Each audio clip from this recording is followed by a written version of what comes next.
Boss ಅಂದರೆ ಅವರು ನಮಗೆ ಹೇಳೋದು ಒಂದೇ ಒಂದು ಡೈಲಾಗ್ ನಮಗೆ ತುಂಬ ಇಷ್ಟ ಸರ್.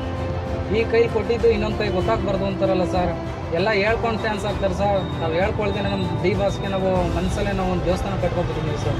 ನಮ್ಗೆ ಅವರು ಅಂದರೆ ಭಾಳ ಇಷ್ಟ. ಅವ್ರ ಪಿಕ್ಚರ್ ಎಲ್ಲ ಚೆನ್ನಾಗಿ ಬರ್ತದೆ, ಜನಸೇವೆ ಇದರಲ್ಲೆಲ್ಲ ಚೆನ್ನಾಗಿ ಮಾಡ್ತಾರೆ. ಅವರಂದರೆ ತುಂಬ ಇಷ್ಟ ಅಣ್ಣ. ನಮ್ಮ ದರ್ಶನ್ ಮಂಡ್ಯ ಜಿಲ್ಲೆ ಒಳ್ಳೆ ತುಂಬ ಅಭಿಮಾನಿಗಳು ಹೆಲ್ಪ್ ಮಾಡಬೇಕು, ಬಡವ್ರ ಬಗ್ಗರಿಗೆಲ್ಲ ಹೆಲ್ಪ್ ಮಾಡ್ತಾರೆ. ತುಂಬ ಏನೇ ಇದ್ರು ಕಷ್ಟ ಸುತ್ತಲ್ಲಿ ಹೆಲ್ಪ್ ಮಾಡಿದ್ದೀವಿ ಅಂತ ಇನ್ನೊಬ್ರು ಗೊತ್ತಾಗಲ್ಲ. ಆ ಥರ ದರ್ಶನ್ ಅವರು ಏನೇ ಇದ್ರು ಕಷ್ಟ, ಒಂದು ರೈತರ ಬಗ್ಗೆಯಲ್ಲಿ ಹೋರಾಟ ಮಾಡಬೇಕು. ರೈತರು ತುಂಬ ಕಷ್ಟಪಟ್ಟವ್ರೆ. ಏನೇ ಇದ್ರು ಸಮಸ್ಯೆ ಇದ್ರು ಇದ್ರ ಹಿಂದೆಯಿಂದ ಮಾಡ್ತಾರೆ ಹೊತ್ತು ಮುಂದೆ ನಾನು ಮಾಡಿದ್ದೀನಿ ಅಂತ ಹೇಳ್ಕೊಳ್ಳಲ್ಲ ಅಂತ ಅಭಿಮಾನಿಗಳು ದರ್ಶನ್ ಅವರಿದ್ದಾರೆ. ಬಡವರಿಗೆ ಆದಷ್ಟು ಕೈಯಲ್ಲಿ ಸಹಾಯ ಮಾಡ್ತಾರೆ. ನಮ್ಗೆ ಅವರು ತುಂಬ ಒಳ್ಳೆ ಆ್ಯಕ್ಟ್ ಮಾಡ್ತಾರೆ.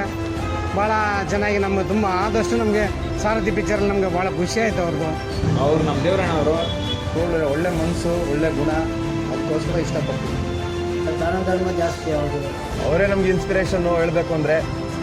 ತುಂಬ ಒಳ್ಳೆ ವ್ಯಕ್ತಿ ಸರ್. ನಮ್ಗೆ ಈಗಲಿಂದಲ್ಲ ಅವಾಗಿಂದಲೂ ತುಂಬ ಇಷ್ಟ. ಅವರು ದಾನ ಧರ್ಮಗಳೆಲ್ಲ ಮಾಡಿದ್ದಾರೆ. ಸೊ ಆ್ಯಕ್ಟಿಂಗ್ ಚೆನ್ನಾಗಿ ಮಾಡ್ತಾರೆ, ಅದರಿಂದ ತುಂಬ ಇಷ್ಟ. ಹುಟ್ಟುಹಬ್ಬದ ಶುಭಾಶಯಗಳು. ಶುಭಾಶಯಗಳು ಆಲ್ ದ ಬೆಸ್ಟ್ ನಮ್ಮ ಕಡೆಯಿಂದ. ನಿಮ್ಮ ಹುಟ್ಟುಹಬ್ಬದ ಶುಭಾಶಯಗಳು. ಹುಟ್ಟಿದ ಹಬ್ಬದ ಶುಭಾಶಯಗಳು. Happy birthday D boss. Happy birthday. Happy birthday birthday D boss. Happy birthday. Happy birthday. Happy birthday D boss. Happy birthday D boss. Happy birthday D boss.